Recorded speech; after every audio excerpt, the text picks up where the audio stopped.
Rekan-rekan yang saya hormati, pada sore hari ini saya akan sampaikan terkait dengan penahanan tersangka dugaan tindak pidana suap dan gratifikasi terkait dengan pemalsuan surat dalam perkara perebutan hak milik ahli waris PT ACM.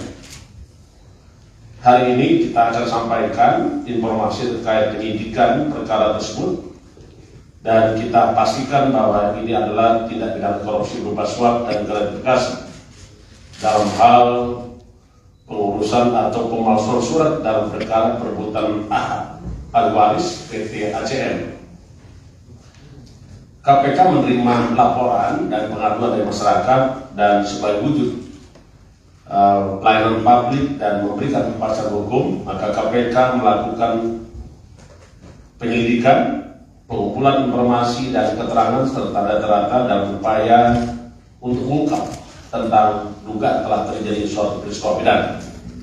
Selanjutnya, berdasarkan bukti permulaan yang cukup, maka KPK melakukan kegiatan sampai dengan melakukan penyelidikan dan rangka mengungkap suatu perkara pidana menjadi terang benderang. Dan sore hari ini kami akan sampaikan salah satu tersangkanya adalah BK, Kepala Subbagian Penerapan Pidana dan HAM Bagian Penerapan Hukum pada Biro Bantuan Hukum Divisi Hukum Mabes Polri.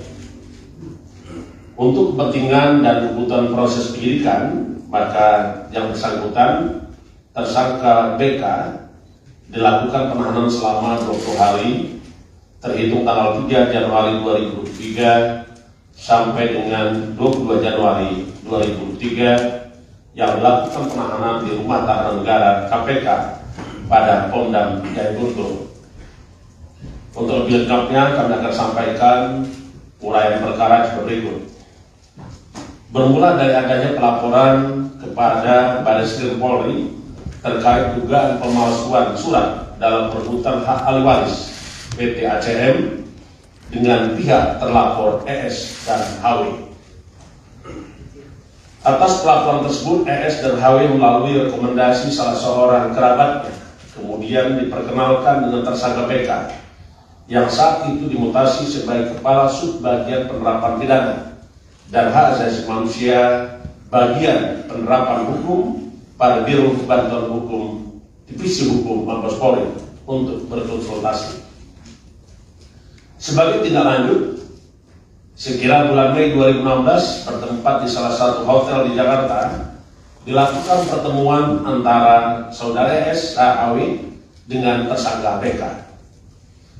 Dari kasus yang disampaikan ES dan HW, tersangka BK kemudian diduga menyatakan kesiapan untuk membantu dengan adanya kesepakatan pemberian sejumlah uang ataupun barang. Tersangka BK lalu memberikan saran diantaranya untuk mengajukan surat permohonan perlindungan hukum dan keadilan terkait adanya penyimpangan, terkait adanya dugaan penyimpangan penanganan perkara yang ditujukan kepada Kepala Divisi Hukum Mabes Polri. Menindaklanjuti permohonan dimaksud, tersangka BK lalu ditunjuk sebagai salah satu personil untuk melakukan verifikasi termasuk meminta klarifikasi pada Barreskrim Polri. Sekitar Oktober 2016 dilakukan rapat pembahasan terkait perlindungan hukum atas nama TS dan HW di lingkup Divisi Hukum Mabes Polri, dan tersangka BK kemudian ditugaskan untuk menyusun kesimpulan hasil rapat yang pada pokoknya menyatakan adanya penyimpangan penerapan hukum termasuk kesalahan dalam proses penyidikan.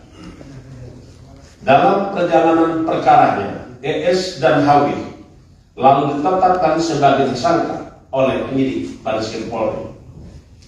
Terkait penetapan status tersangka ini atas saran lanjutan dari tersangka BK, maka ES dan HW mengajukan gugatan pra-peradilan ke Pengadilan Negeri Jakarta Pusat. Dengan saran tersebut, tersangka BK menerima uang sekitar 5 miliar rupiah dari ES dan HW dengan teknis pemberiannya melalui transfer bank menggunakan rekening dari orang kepercayaan BK. Selama proses pengajuan pra peradilan, diduga tersangka BK membocorkan isi hasil rapat divisi hukum untuk dijadikan sebagai bahan materi gugatan pra peradilan, sehingga hakim dalam putusannya menyatakan mengabulkan dan status penetapan tersangka tidak sah. Jadi tersangka S dan H tadi ya. Tersangka BK sekitar bulan Desember 2015 juga diduga menerima 1 unit kendaraan mobil mewah yang model dan jenisnya ditentukan sendiri oleh tersangka BK.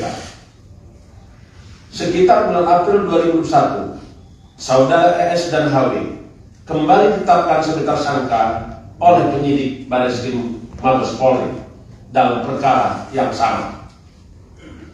Diduga tersangka BK kembali menerima uang hingga berjumlah 1 miliar rupiah dari ES dan HW untuk membantu pengurusan perkara dimaksud, sehingga keduanya tidak kooperatif selama proses penyidikan yang dilaksanakan oleh Bareskrim Polri, yang akhirnya ES dan HW melarikan diri dan saat ini masuk dalam DPO penyidik Bareskrim Mabes Polri. Selain itu, tersangka BK menerima uang secara bertahap yang diduga sebagai gratifikasi yang berhubungan dengan jabatannya dari beberapa pihak yang jumlahnya sekitar 50 miliar rupiah. Tim penyidik KPK terus mengembangkan lebih lanjut informasi dan data atas perkara ini.